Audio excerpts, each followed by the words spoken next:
Thanks for listening to the Mornings with Carmen LaBerge podcast, made available thanks to support from listeners just like you. Helping you wake up, remembering this is our Father's world. This is Mornings with Carmen LaBerge on Faith Radio. If we're gonna fly, we fly like eagles, arms out wide. If we're gonna fear, we fear no evil. We will rise. By your power, we will go. By your spirit, we are bold. If we're gonna stand, we stand as giants. If we're gonna walk, we walk as lions. Yep, waking you up on this Tuesday morning. I'm Paul, filling in for Carmen. Mornings without Carmen this week here on Faith Radio. Oh, I had a good night's sleep last night. My sleep Sunday night, Monday morning was not as good. A lot of weird dreams. Hopefully you didn't have one of those nights. Did you have one where you had a hard time sleeping? Maybe it was because your mind was going over and over and over some of the hardships you're going through. Was it because of something somebody did to you? And you just can't get rid of the anger. You're holding that grudge, and it affects your sleep at night. And you're also caught in this feedback loop of self-pity in the midst of that. Hey, I want to tell you a story on this Tuesday morning, or a portion of one from the Chronicles of Narnia. Yep, I love that one and that series. And have you ever read The Horse and His Boy? If you've not, okay, let me give you the background here. It's the story about a boy named Shasta, his difficult early life, and then his adventures with a talking horse from Narnia named Bree. And then also, there's a young lady involved, Avaris is her name, and her talking horse from Narnia, Win, and how they saved Narnia from invasion from the nation of Tashban. Now, to be honest, Shasta bore the brunt of much of the troubles in that story. At one point of the story, he had to travel alone at night. As he was doing that, he was going over and over in his mind all his woes, those he was angry with, and, a lot of self-pity too, when he felt a presence next to him in the dark. And the presence said, "Tell me your sorrows." Shasta, told him that he had never known his real father or mother and that he had been brought up sternly by a fisherman, and then he told the story of his escape and how they were chased by lions and forced to swim for their lives, and of all the dangers they experienced in Tashban, about his night among the tombs, about the beast howling at him from the desert. And he told about the heat and the thirst of their desert journey and how they had almost reached their goal when another lion chased them and wounded Avaris, and how very long it had been since he had anything to eat. "I don't call you unfortunate," said the large voice. "You don't think it was bad luck to meet so many lions?" said Shasta. "There was only one lion." "What on earth do you mean? I just told you there were at least 2 lions the first night, and there was only one. But he was swift of foot." "How do you know?" "I was the lion." And as Shasta gaped with open mouth and saying nothing, the voice continued, "I was the lion who forced you to join Avaris. I was the cat who comforted you among the houses of the dead. I was the lion who drove the jackals from you as you slept. I was the lion who gave the horses the new strength of fear for the last mile so that you should reach King Lewin in time. And I was the lion you do not remember who pushed the boat in which you lay, a child near death, so that it came to shore where a man sat wakeful at midnight to receive you." "Then it was you who wounded Avaris?" "It was I." "But what for?" "Child," said the voice, "I'm telling you your story, not hers. I tell no one any story but his own." "Who are you?" asked Shasta. "Myself," said the voice, very deep and low so that the earth shook. And again, "Myself," loud and clear. And then a third time, "Myself," whispering so softly you could just hear it, but it seemed to be coming from all around you as if the leaves were rustling with it. Shasta was no longer afraid that the voice belonged to something that would eat him, or that it was the voice of a ghost, but a new and different sort of trembling came over him. Yet he felt glad too. So what grudges are you bearing today? Anger you have toward others, or maybe even toward God himself? Our Growing Your Faith verse today, Leviticus 19:18. Do not seek revenge or bear a grudge against anyone among your people, but love your neighbor as yourself. I am the Lord. Now this month, our verses have talked a lot about love.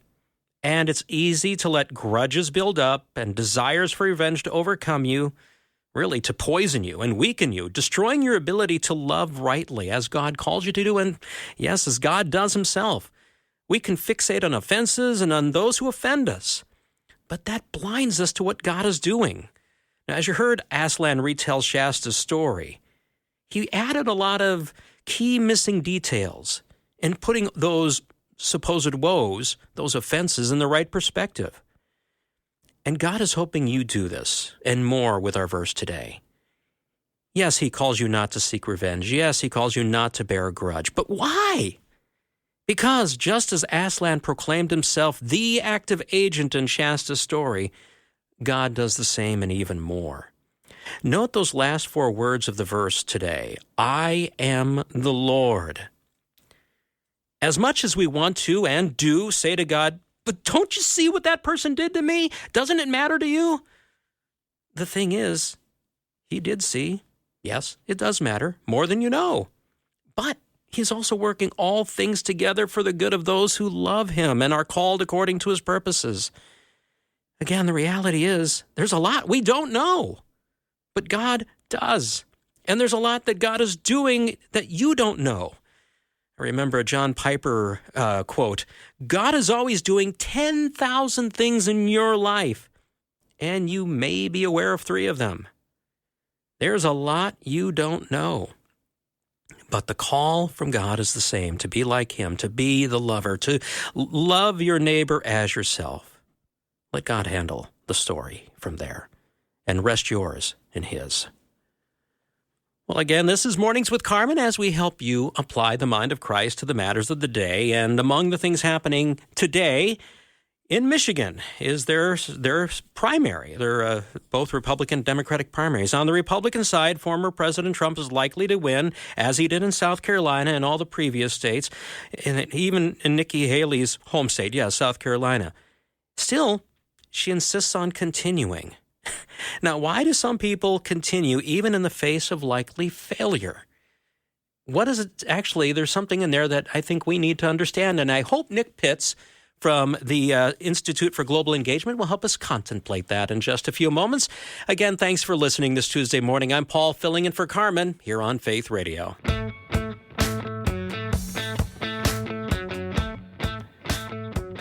It's Mornings Without Carmen. I'm Paul, filling in on Faith Radio. And to me, one of the more interesting people of the last century was Winston Churchill. He's remembered for his brave leadership of Great Britain during World War II as Prime Minister.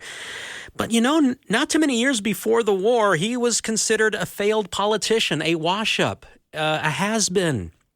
His own party really didn't want him, but he kept trying. Why does anybody keep trying in the face of, difficulties or insurmountable odds? Nick, I'm hoping you can help us do that, as well as celebrate the fact that baseball season, the preseason and all that, training camp is underway.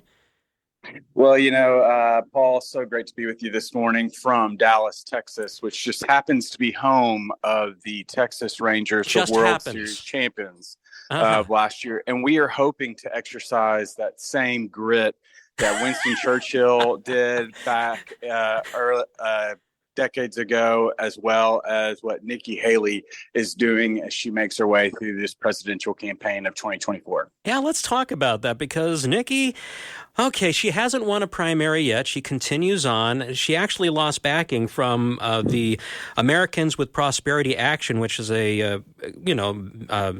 Charles Cook's, that's Cook, right?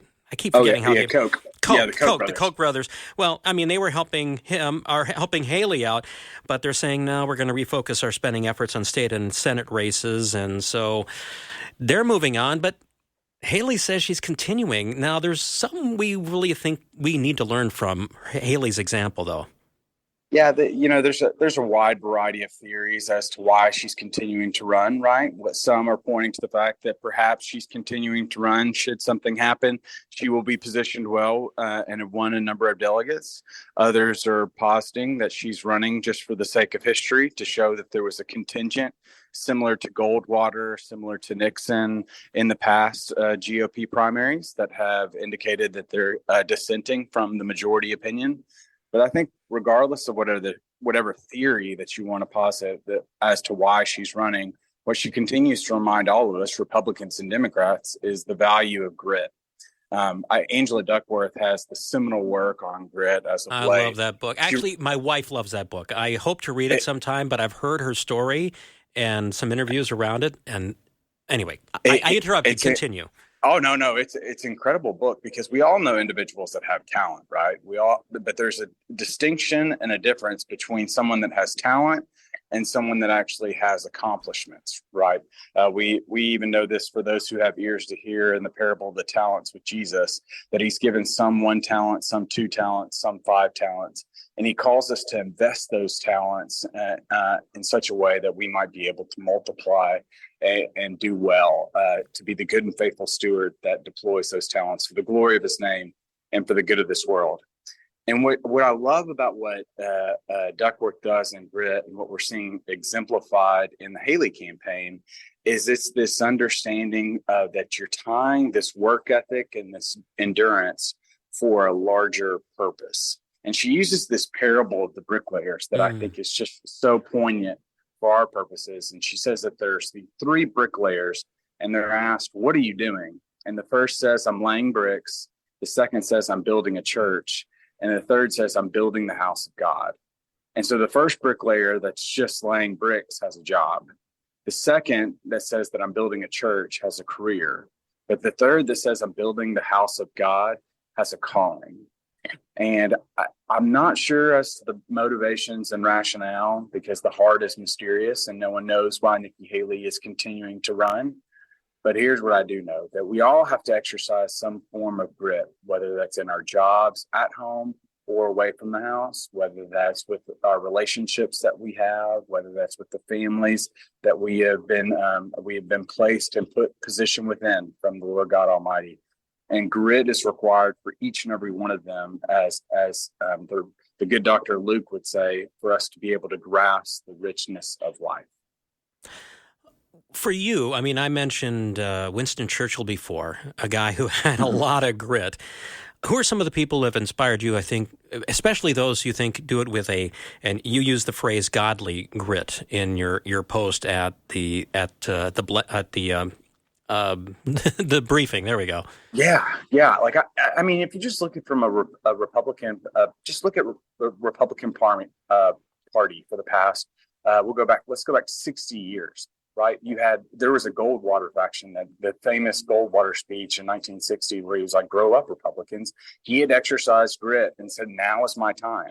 And then there was the faction with Nixon that says it was his time. And then you go to Romney, then you go to McCain. There's always been factions that have exercised grit. And Key Within Grit isn't experiencing success after hard work. It's enduring through failure and continuing the hard work. That's the key component, I think, to grit. It's not guarantee of success. It's perseverance to move through failure. And as I look through my own life, I just look at, I'm always keenly mindful of the fact that if you've never failed, I just have to ask, what have you tried? Right. Good point. Like I am, you only get one shot at this life. And I think God is like this incredible Easter egg bunny giver that has littered this world full of these Easter eggs for us to taste of his kindness and his goodness. And I want to try as hard as I can each and every day to be able to work hard and work diligently, as Paul told the church at Colossae, work diligently for the glory of his name so that I might experience the joy of my soul through being a good servant in this world that he's placed me in. I also think Despite about... failure. Yeah, despite failure. And I go back and look at guys like, looking at the Bible, the Apostle Paul. I mean, he had so many setbacks, so many persecutions, beatings, you name it, and yet he just persevered. He kept going because, as you mentioned, used the phrase earlier, he had a calling. Mm-hmm. He had a calling. Oh, He had a calling to build the house of God. Really, he was trying to help build the temple of God by building up the church. Well, again, we're talking with Nick Pitts with the Institute for Global Engagement. And when we get home, hey, when we get back, what is the heart of your home? We're going to look at that in just a few moments here on Mornings with Carmen on Faith Radio. This is your birthday song. It isn't very long. Hey! Faith Radio is celebrating 75 years of bringing faith to life. That's right. We are 75 this year. So to celebrate, we are giving away 75 Faith Radio birthday boxes packed with all kinds of fun things to help you grow in your walk of faith and, yes, celebrate with us. So we're going to be celebrating the birth and growth and future of Faith Radio all year long. And you are an integral part of the Faith Radio family. And so we want to send you a gift. How fun is that? This is our birthday song. It isn't very long. So to enter to win a Faith Radio birthday box today, come to myfaithradio.com. So what's the most important room in your house? I'm Paul, filling in for Carmen here on Faith Radio. Nick Pitts from the Institute for Global Engagement, my guest. He also blogs at thebriefing.net. Is that right, Nick? Yes, sir. Briefing.net. I love how you look at the news headlines and then you have a nice way of pivoting and help us think about the bigger issues of life. And one of those is about our time at home. And, okay, there was a recent survey, and it was a survey by an appliance company, if I'm not mistaken. Yeah. But what did they find? Yeah, fascinating research that they're finding that we're spending increasingly a significant amount of time in the kitchen. So the average American is going to spend 1,000 hours a year in the kitchen. And for those of us that are more inclined toward Little Debbie's, we might spend a little bit more time than that in the kitchen. But nevertheless, we're finding that 1 in 9 actually consider the kitchen to be the heart of the home. And I'm always mindful of a sermon series I heard a few years back that you have certain people in your lives that you welcome to the foyer, but they never get to the living room. Mm-hmm. And then you've got other people in your lives that you welcome to the living room that would never get to the kitchen. And then you've got those kitchen people. And those are the type of people where it's you're not entertaining them and just wanting them to see the fruit of your work. You're wanting them to join your work in that you're doing. And so I always am mindful of that when I hear about the kitchen and the value and the heart and the warmth that comes from the kitchen. But interestingly enough, what we're seeing is that fewer and fewer Americans are continuing to not only eat at home, but also they're spending more time away from the kitchen. And so even though there's been this uptick over the previous year of meals at the house, 6.2 to 6.8 meals per week, the average American is making at home. The quote unquote food away from home is accounting for more of our household spending, from 53.2% this past year. And that's up from 43% in 1997. So approximately 26 years ago. So but what's fascinating is there's this great little book by Alice Waters Alice Waters and there's another individual, Rick Bragg, who is a Southern writer, have captivated my thinking on the sacredness that comes with eating. And Waters writes that we spend more time dieting than we do spend cooking. And she writes that there's this richness that comes with breaking bread and sharing a meal with one another, that our humanity is on full display and it's contingent on our hospitality. And as Christians, we're keenly aware of that, right? We believe that the kitchen can be a sacred space because the kitchen Because the meal is where God chose to offer us comfort. The meal is where God chose to break the bread, which in turn reminded us of how his body was broken for us. His blood was shed for us so that we might experience the fullness of life that he died to give us. I love the progression you had there. You know, some people make it into the foyer, some people make it to the living room. I think you took a sidestep because, okay, some people do make it to the dining room, but there's something sacred about the kitchen because, okay, kitchens can be messy. So they can be. They can be. So, because when you're making a nice meal, yeah, stuff happens. But that said, that's a very intimate place for a lot of people. As the resident dishwasher extraordinaire of our home, I can tell you that the kitchen can definitely be messy. And some nights it's messier than others. I think when we had, I've discovered that I think the rest of my life is going to be washing bottles, and I can give up on the idea of having a clean kitchen with an 11-month-old that's in the house. It's only going to get worse with more kids. I'll give you the heads up. But there is light at the end of the tunnel. They do grow up, unfortunately, because, you know, messy dishes means a full house. So, that's the truth. That's the truth. Okay, somebody did, Bob, one of our listeners, said refrigerator rights, and I was kind of going in the same thing. You know, you're talking about how people spend, 1,000 hours per year in the kitchen. How much of the time is standing with the refrigerator door opening, just looking? Oh, my goodness, that is the dang truth. I'm just magically hoping some snack or maybe some leftover that I've missed will just randomly appear so that I wouldn't have to cook. Yeah. That is the truth. Okay, let's stay on the food theme real quickly. Again, we're talking with Nick Pitts from the Institute for Global Engagement and his thebriefing.net. And on Friday, you talked about something called popcorn brain. And just that phrase, I'm kind of going, oh, you're talking to me, man. You're talking to me. What is, you're talking about me. Anyway, what is popcorn brain? Yeah. So what we're seeing, this term was coined in 2011 by a University of Washington researcher. And it talks about this, how it's to combat the phenomenon that essentially our lives are becoming more digital. And in turn, we're just, our attention span is shrinking to a certain degree.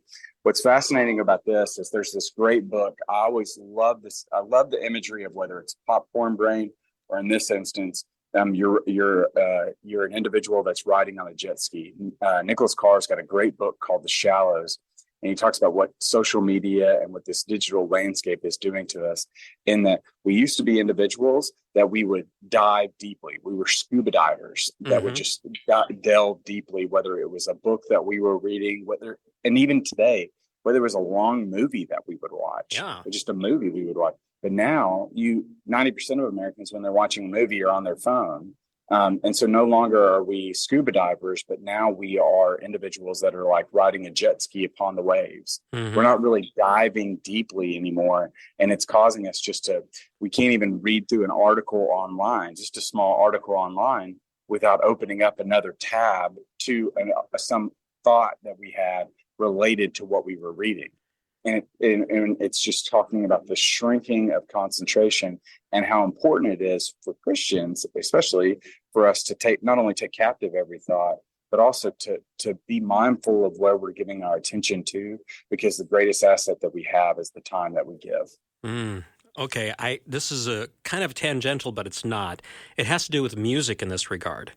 Have you noticed, Nick, how a lot of the modern pop songs are so short? I mean, when Billy Joel released his latest song a few weeks ago, I loved it, but I also noticed it's like barely 3 minutes long. And I'm kind of going, wait, where's Piano Man, which is all, 5 minutes long? There's a lot of songs. If you go back to the songs I grew up on, most of them were 4 or 5 minutes long. And nowadays, they're just 2.5, 3 minutes. And it's like, Then again, this TikTok world. It's a TikTok world. And even beyond that, I mean, now I get kind of, when I'm in church worship and the worship leader wants to go a longer version of a worship song. And I'm so used to the radio edit, they call it here, because a lot of you listen to the same song on a radio, it's usually shorter. And it's like, Can we move on? I mean, I get impatient at church. It's like popcorn brain. I need to move on to something else. It's terrible. But yeah, I'm always mindful. I'm wanting to make sure that if you're not aware of the influences that are shaping you, that you are in turn doing a disservice to your soul because you are being influenced. The question is, what are you being influenced by? And whether it's the music that we have that's less than 3 minutes now because it has to fit onto a TikTok post, or whether it's even just what you're reading on online or within a book. I'm just always wanting to be mindful of the subtle ways in which the culture and the world around us is shaping us. And in turn, not only to be mindful of it, but then to ask the question: Is this a good thing for my soul? How is this blessing God, and how am I being a blessing to the world through this? And so that goes into our devotional life. I mean, maybe that's one of the things we need to push ourselves when we're spending time reading God's word and meditating upon it. It's like, okay, put everything else aside and spend extra time. And if you're only doing 5 minutes, push it to 6 minutes. Push it longer to help our brains. I've always been mindful. I'm always concerned about the quality of my time with God, and I'm mindful. I always vividly remember when Jacob wrestled with God, right? And he wrestled with God, and he would not let him go until God blessed him. And then, in turn, when God blessed him, he changed him. He changed his name. They changed his name to Israel. And then, in turn, when he walked away with a limp. And I'm always, whenever I think about my time with God, I always want to walk away blessed and walking differently because I'm encountering the living God. Even if it's a limp. Mm-hmm. Even if it's a limp. Well, again, Nick, thank you for joining us. You can find, again, Nick Pitts and his ruminations over some of the headline news and more. Just go to thebriefing.net. And again, thank you, Nick, for joining us here on Faith Radio. Great to be with you, Paul. All right, this is Mornings with Carmen, and okay, it's a Tuesday, and as Carmen likes to talk about, Taste and See Tuesday, and okay, are you a Honeycrisp apple person? I love Honeycrisp. Now, that is one of the many varieties that have come out of the University of Minnesota. They got some good ones, Sweet Tango, and some others. Well, for a long time, Honeycrisps were pretty expensive, but you may have noticed the price is falling, and there's a reason for that. When the apple first came out, because of its popularity, a lot of orchards started planting a bunch of trees, but it takes a while for the trees to be peak productive. We're reaching peak productivity for all those trees planted almost 2 decades later, so now the prices are falling. So, yeah.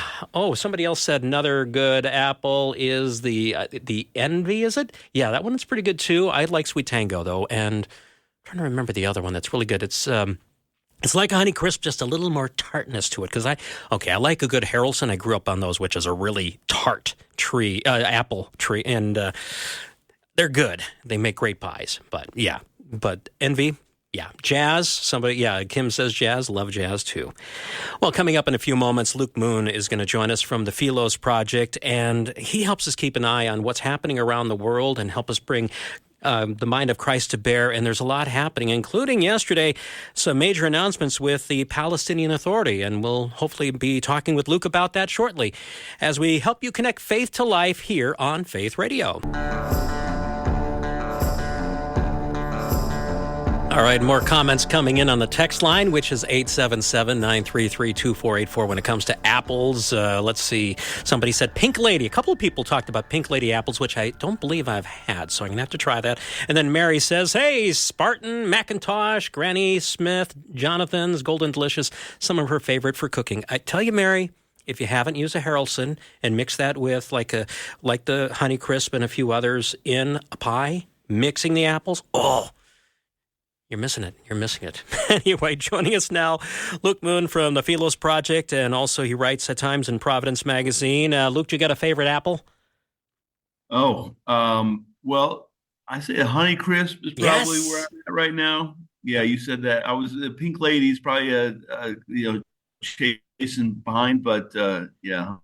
But I dare you, if I were saying, we got good apples here in New York. Yes, so. Well, I was just talking before, a little while before, about The apples and Honeycrisp in particular, and the price has been coming down very nicely thanks to finally there's enough orchards producing it. So the price went down. So there's plenty of orchards in New York growing Honeycrisp. So There are. You're in good stead. It's great. There's a whole they in the fall, everybody around here goes out and does some apple picking, and has the cider donuts. Yes. And so good. Yeah. Well, anyway, Luke, let's get back to more serious conversations. Not that apples aren't serious. A good apple apple a day keeps the doctor away and all that. But again, you help us keep an eye on things going on in the world, and especially the Middle East, which is an issue of a lot of prayer. I know when I'm praying, I'm thinking, God, help your church, even as small as it is in that part of the world, to rise up and bless the people there. And so, yeah, keeping an eye on a lot of that.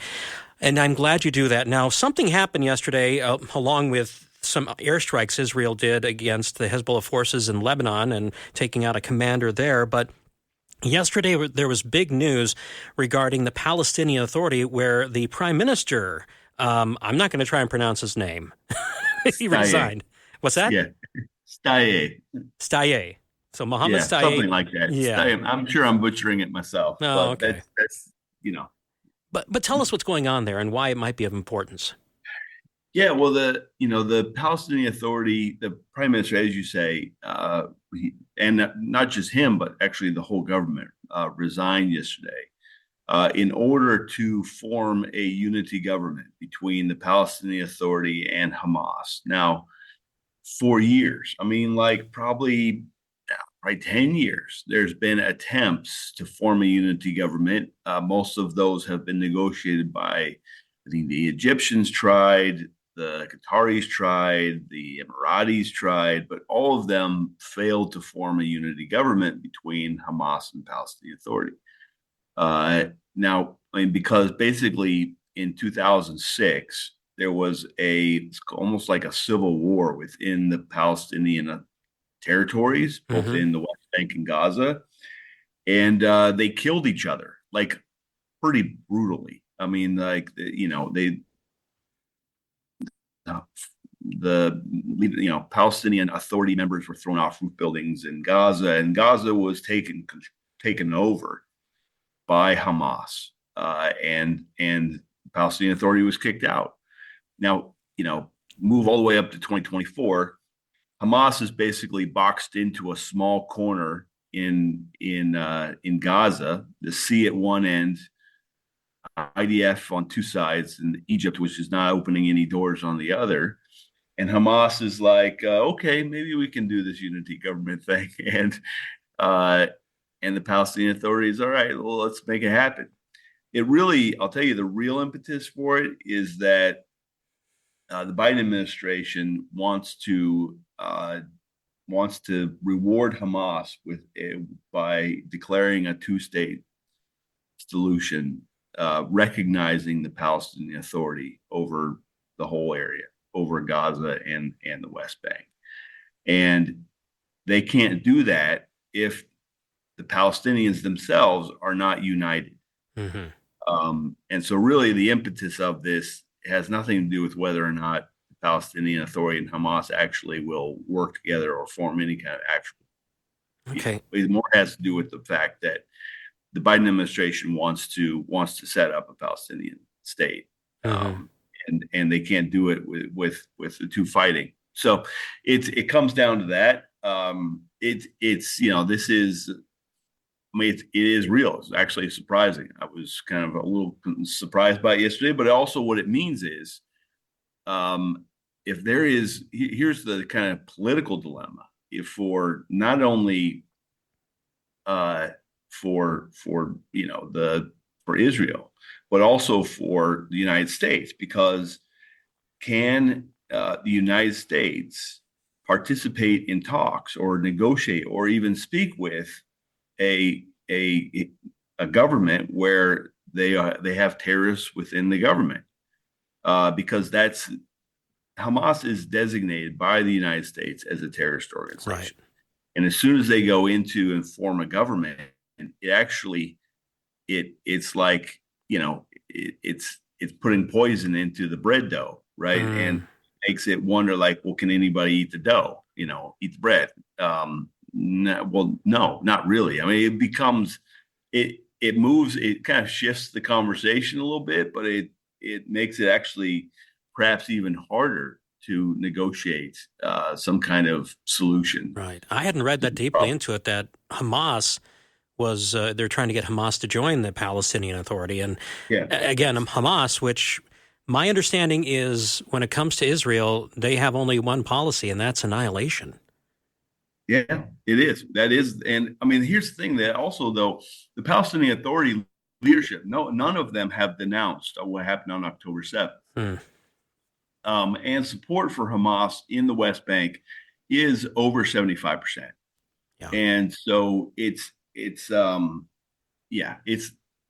whole situation is not pretty, and it doesn't, I think it will, in the mind of perhaps the administration, it will make things easier for them. I think in reality, it will make them harder. No, something tells me it will. Meanwhile, there is talk of a possible truce, or at least a ceasefire of some sort, because right now all the fighting is centered, or at least is heading toward that city of Rafah.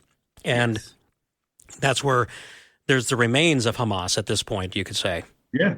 No, it's the kind of situation where I was thinking about this before we talked.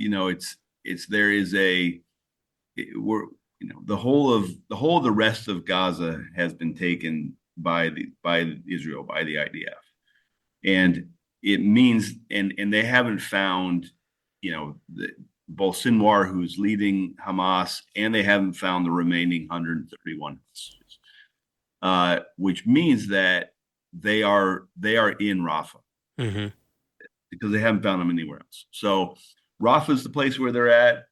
They're going to, and so the choice is, it's a bit like a bank hostage situation at this point. Everybody knows where they're, like, all right, this is where they are. They're in this area, and it's not huge. I mean, Gaza itself is not huge, right? Right. So, and they're basically surrounded at this point into a very small area, and it just means that Israel has a lot of leverage.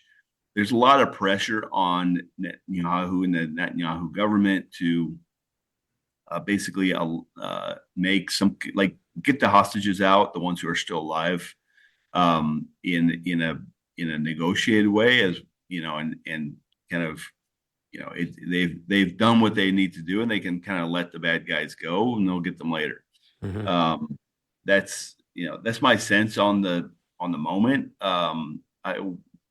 Whether it holds or not, I mean, Hamas broke the last truce and the last ceasefire, and the one before that, and the one before that, and the one before that. So I think Israel is kind of expecting, okay, we can do this ceasefire, get some hostages out, which will make things a lot better for us. We have to worry about, worry less about what we're doing, because we can just, do what we need to do over there. And know that Hamas is going to break the ceasefire, because they have every other time. Yeah. Again, we're talking with Luke Moon from the Philos Project, and when we continue here in a few moments, going to shift our attention. There's a lot we could talk about when it comes to the Middle East. I mean, things blowing up in Yemen as well. That continues to be a hotbed as part of this overall conflict between Israel and Hamas. So again, keep it in your prayers, and again, pray for, especially the believers in Iran and Israel, throughout the Middle East, for them to somehow rise to be that good influence within that area. I know it's almost like we were talking before about grit with Nick Pitts, and hopefully they have the grit, and even in the face of what's going on, to just be the light of the gospel in that part of the world. But we're going to move toward the Ukraine and Russia here in just a few moments. Again, we're talking with Luke Moon here on Faith Radio. I'm Paul. Thanks for listening. As we consider the life of Jesus and the life of the first generation of Christians, reading here the book of Acts and all the letters to the Christians in the New Testament, we see people who wake up. They come to see and understand and then receive Jesus as their Savior and Lord. And it changes everything. We see Christians then telling other people about the good news and inviting them to respond in repentance, be baptized, and follow Jesus. The movement of Christianity grows person by person and then exponentially as people walking in darkness receive the light of Christ and want others to know what they know and have what they have. Well, you and I are living in dark days. People need light. And Jesus is the light of the world today in the same way that he was the light of the world at the beginning of creation and at the first Christmas and throughout his life on earth and in his radiance now at the right hand of the Father. Jesus is the light of the world.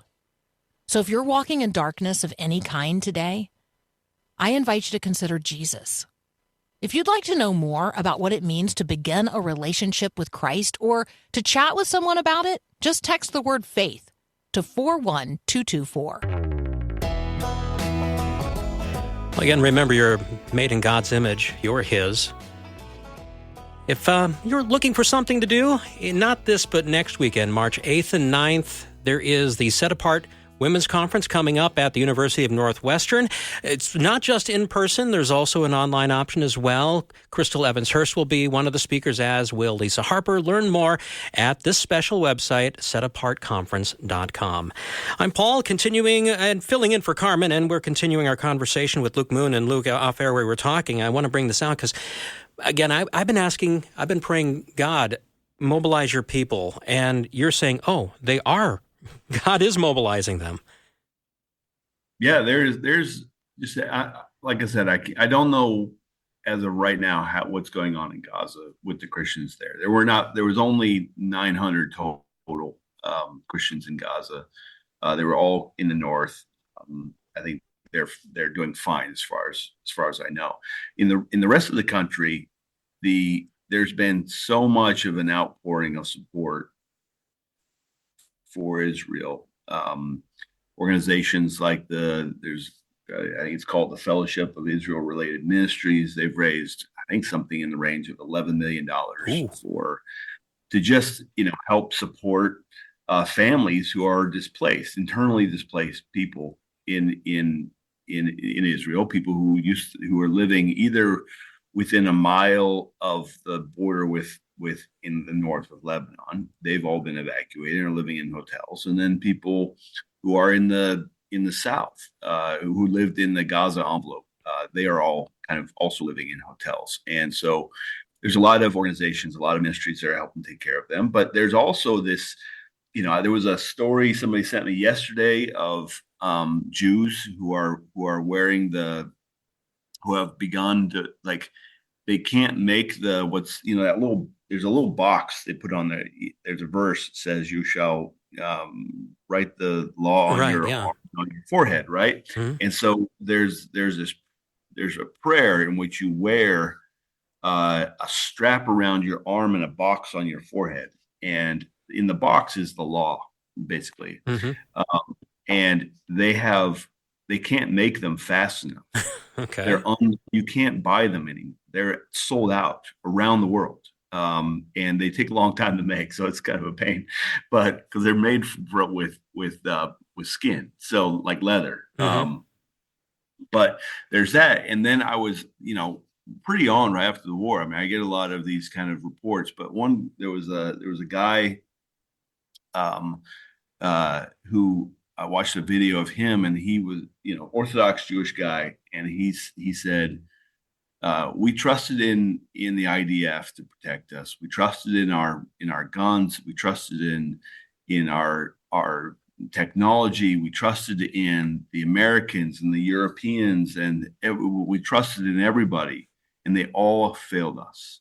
And all that we're left is to cry out, Hashem, which is God in Hebrew. Yeah, and which it's like.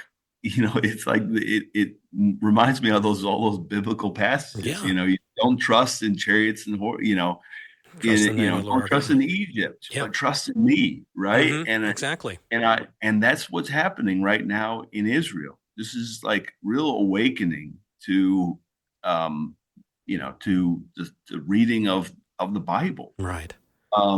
now, they're not necessarily saying Jesus is Messiah, but it's well, that is the hope. That is the hope that they will eventually cry out to Yeshua. Yeah. So. Yeah. And it's amazing to see, in the midst of this moment with such tragedy, that there's certainly this like a real awakening is taking place. Yeah, I could go on, but yeah, you could. I want to spend a couple of moments here a couple of minutes because that's pretty much all we have left.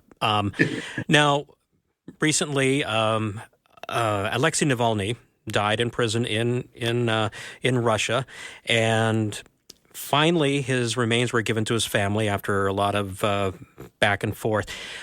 Yeah. One thing that has come out now, Alexei Navalny originally was an atheist, and this is even in Providence Magazine, you have it there, I saw other articles talking about his come to faith. Can you describe that for us? Yeah, Alexei Navalny was basically the prime opposition leader to Putin, and in recent,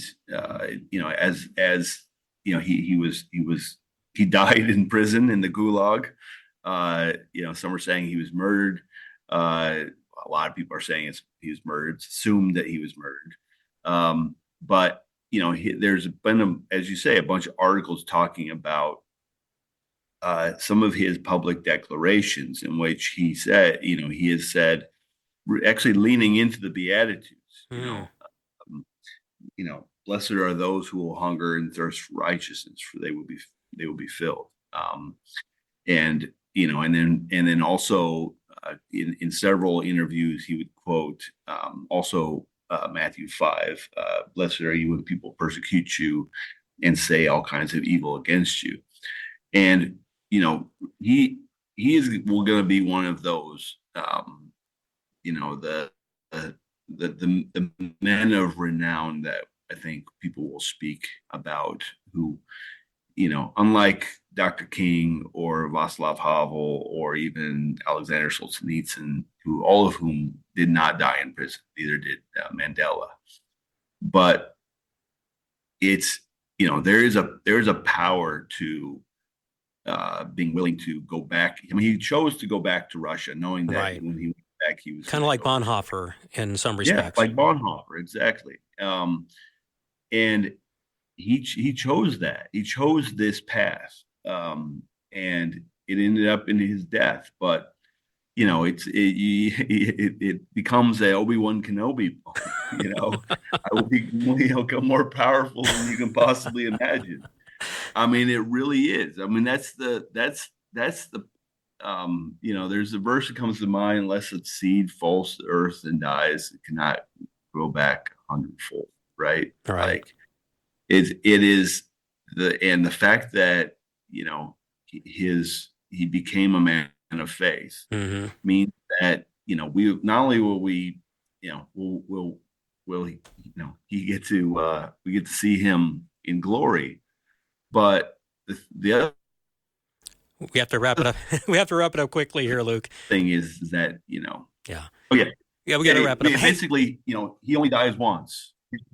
Mm-hmm. That's it. He only one dies once. Yeah. So. True enough. Hey, Luke, again, thank you for joining us here on Mornings with Carmen and helping us apply the mind of Christ to what's happening around the world. Of course. All right. Well, I'm Paul filling in for Carmen, and as we look toward the second hour, question for you, do you have a favorite psalm? What's your favorite psalm? I'd love to know your answer to that. 877-933-2484. Hey, remember, Mornings with Carmen, not only on air, but also podcast. You can always follow us on myfaithradio.com, the Faith Radio app, or wherever you get your podcast. And have you rated us on some of those podcast platforms? Would you please do that? We'll be back. Thanks for listening to Mornings with Carmen LaBerge. Podcasts like this are available because of your support. If it's important to you to hear things that encourage your faith, click the link in the show notes to give now. And thanks.